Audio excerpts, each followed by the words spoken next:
Assalamualaikum warahmatullahi wabarakatuh. Pada video kali ini kita akan membahas mengenai salah satu kerajaan yang ada di Indonesia, yakni Kerajaan Sriwijaya.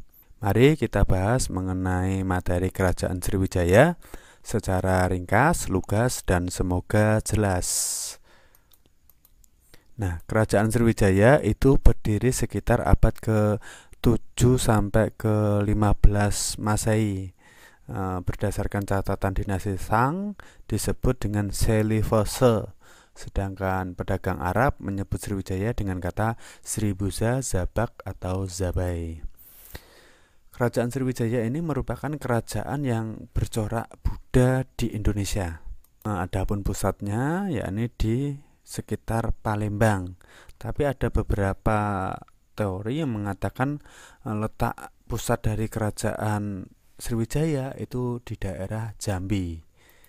Nah, daerah kekuasaan Sriwijaya meliputi hampir seluruh Sumatera, sebagian Jawa, terutama di daerah sekitar Jawa Barat, Semenanjung Malaya, dan Muang Thai Selatan. Adapun sumber sejarah dari Kerajaan Sriwijaya, yang pertama adalah sumber dari dalam negeri dan juga ada sumber dari luar negeri. Adapun sumber dari dalam negeri antara lain ditemukannya berbagai prasasti, yakni prasasti Kedukan Bukit, ada prasasti Kota Kapur, ada prasasti Telaga Batu, kemudian prasasti Palas Pasemah, prasasti Karangbirahi, dan juga prasasti Talang Tuwo.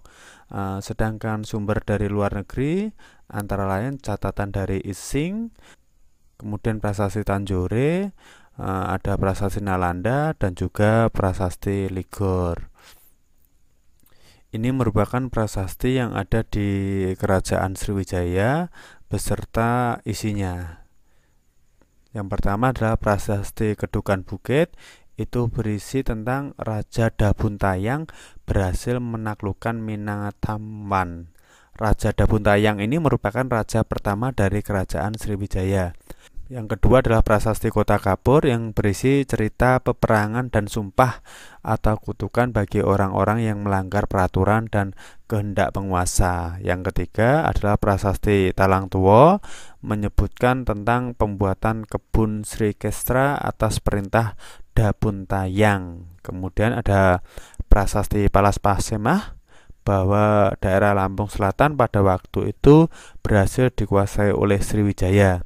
Raja Sriwijaya menjatuhkan kutukan yang seram bagi mereka yang melakukan kejahatan dan tidak taat terhadap perintahnya.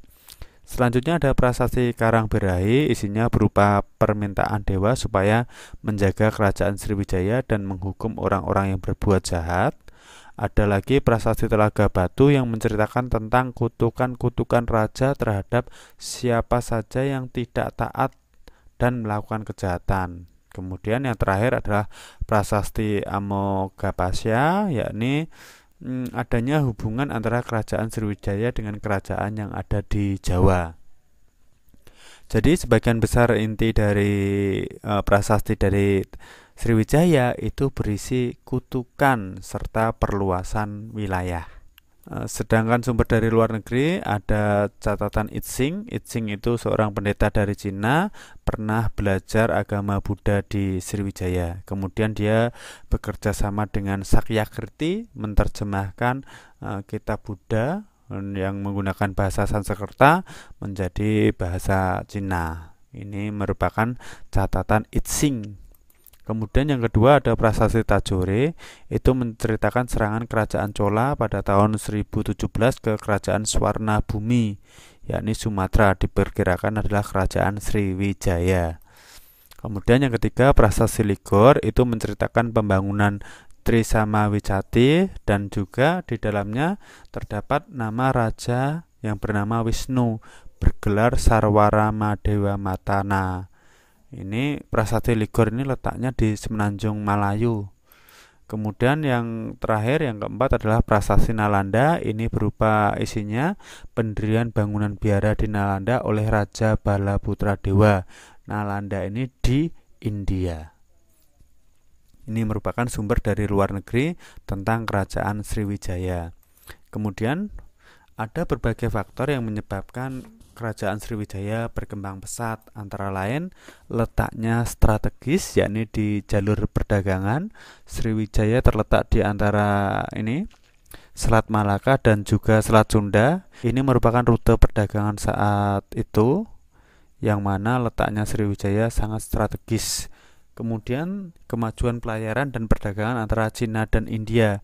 Dulunya antara Cina dengan India itu berdagang melalui jalur sutra atau jalur darat. Kemudian setelah ditemukannya teknologi perkapalan, mereka memilih jalur laut atau jalur emas ini. Nanti Sriwijaya menjadi tempat yang penting. Yang selanjutnya adalah runtuhnya kerajaan Funan di Indochina yang memberikan kesempatan bagi Sriwijaya untuk berkembang sebagai negara maritim menggantikan Funan. Yang keempat, Sriwijaya mempunyai kemampuan untuk melindungi pelayaran dan perdagangan di perairan Asia Tenggara dan memaksa singgah di pelabuhannya. Armada lautnya Sriwijaya itu sangat kuat, sehingga bisa menjaga keamanan, melindungi para pedagang dari bajak laut. Komoditas ekspor Sriwijaya antara lain kapur barus, cendana, gading gajah, buah-buahan, kapas, cula badak, dan wangi-wangian. Kapur barus ini sampai Arab sana terkenal sekali. Kemudian Sriwijaya berhasil menguasai jalur perdagangan antara India dan Cina, baik di Selat Malaka, Selat Sunda, maupun di Semenanjung Malaya dan Tanah Genting Kera. Ini di Malaya, Semenanjung Malaya. Kemudian bahasa Melayu kuno telah digunakan sebagai bahasa pengantar. Kerajaan Sriwijaya itu mencapai puncak pada masa pemerintahan Raja Balaputradewa, yang mana di berbagai sumber menyatakan bahwa Balaputradewa itu merupakan keturunan dari dinasti Sailendra yang ada di Jawa Tengah. Perlu kita ingat bahwa di Jawa Tengah itu ketika zaman Mataram kuno terbagi antara dua dinasti. Dinasti Sanjaya yang beragama Hindu dan juga dinasti Sailendra yang beragama Buddha. Nah, ketika Hindu dan Buddha itu dipersatukan oleh Rakai Pikatan, akhirnya Balaputradewa pindah ke Sumatera dan menjadi raja di kerajaan Sriwijaya. Salah satu peninggalannya adalah Candi Muara Takus, dan Muhammad Yamin itu menyatakan bahwa Sriwijaya sebagai negara nasional yang pertama. Ini dikarenakan wilayahnya yang sangat luas, sehingga Muhammad Yamin menyatakan sebagai negara nasional pertama. Sedangkan negara nasional yang kedua itu adalah Majapahit. Kemudian penyebab kemunduran Sriwijaya antara lain serangan dari Dharma Wangsa Teguh dari kerajaan Medang Kamulan. Berulang kali diserang oleh kerajaan Chola Mandela dari India. Kemudian kerajaan taklukan Sriwijaya banyak yang melepaskan diri dari kekuasaannya, misalnya Ligor, Tanah Kera, Kelantan, Pahang, Jambi, dan Sunda. Kemudian faktor yang lainnya terdesaknya oleh perkembangan kerajaan di Thailand yang meluaskan pengaruhnya ke arah selatan. Desak pengaruh kerajaan Singosari yang menjalin hubungan dengan kerajaan Melayu. Pada saat itu kerajaan Singosari yang dipimpin oleh Raja Kertanegara melakukan yang namanya ekspedisi Pemelayu dalam rangka untuk membendung serangan dari Cina Kubilai Khan. Makanya kerajaan Singosari menjalin hubungan dengan kerajaan Melayu di Jambi untuk memperluas wilayah, juga untuk membendung serangan dari Cina.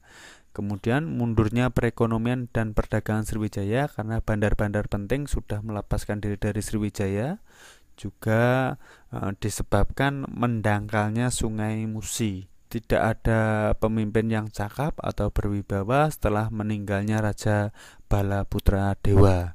Kemudian kerajaan Sriwijaya mendapatkan serangan dari kerajaan Majapahit yang dipimpin oleh Mahapatih Gajah Mada. Demikianlah materi mengenai kerajaan Sriwijaya. Semoga bermanfaat. Mohon maaf apabila ada kesalahan. Wassalamualaikum warahmatullahi wabarakatuh.